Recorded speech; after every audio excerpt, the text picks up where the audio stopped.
நிகழ்ச்சிக்காக தினந்தோறும் விவேக சிந்தாமணி என்ற நூலில் இருந்து ஒவ்வொரு பாடலாக தந்து கொண்டிருக்கின்றார் தமிழருவி வானொலியின் செந்தமிழ் தேனி தக்கோலமன் ஜெல்நாதன் ஐயா அவர்கள் உத்தரமேரூரிலிருந்து. இன்றைய தினம் விவேக சிந்தாமணி 2ஆம் பாகத்தில் அமைந்துள்ள 29வது பாடலும் விளக்கமும்.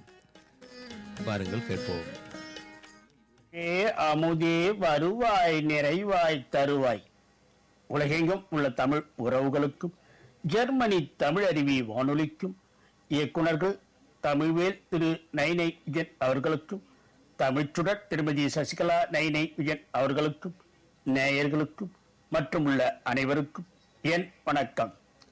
விவேக சிந்தாமணி 2ஆம் பாகம் எனும் தலைப்பில் அந்நூலில் உள்ள பாடல்களையும் என்னுள் பதிந்த கருத்து தெளிவுரையும் வழங்குகிறேன்.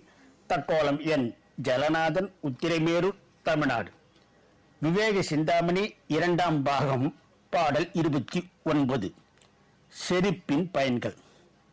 கல்லும் உறுத்தாது, காலின் முள் தையாது, எல்லை மார்த்தாண்டன் சூடு ஏறாது, தொல்லை வரும் மாலை இருளில் வழி நடக்க கூசாது, காலில் செருப்பிருந்த கால். செருப்பின் பயன்கள்.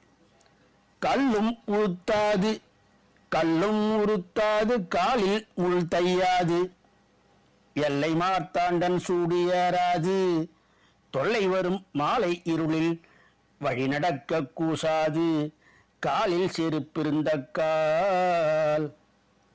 ஒருவனது காலில் செருப்பு இருக்குமானால் வழியில் கிடக்கும் பரற்கல்லும் உறுத்தி வருத்தாது, காலில் முள்ளானது தைக்காது, பகல் நேரத்தில் கதிரவனின் வெப்பமானது பாதங்களின் வழியாக தேகத்தில் ஏறாது, துன்பம் வரக்கூடிய மாலை நேரத்திலும் இரவிலும் வழியில் நடந்து செல்ல கால் கூசாது.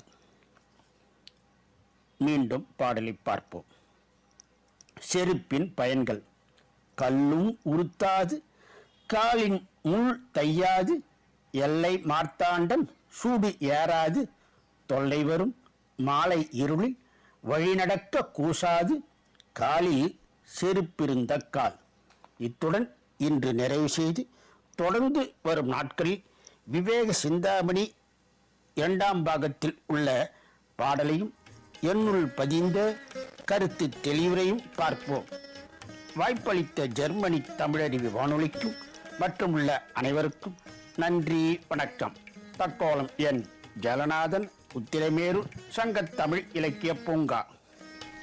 நேயர்கள் இதுவரை கேட்டது சிந்தாமணி என்ற நூலின் 2ஆம் பாகத்தில் அமைந்துள்ள 29வது பாடலும் விளக்கமும் கேட்டோம். சிறப்பாக தொகுத்து வழங்கியவர் தமிழருவி வானொலியின் செந்தமிழ் தேனி தக்கோலமன் ஜெல்நாதன் ஐயா அவர்கள், உத்தரமேரூரிலிருந்து.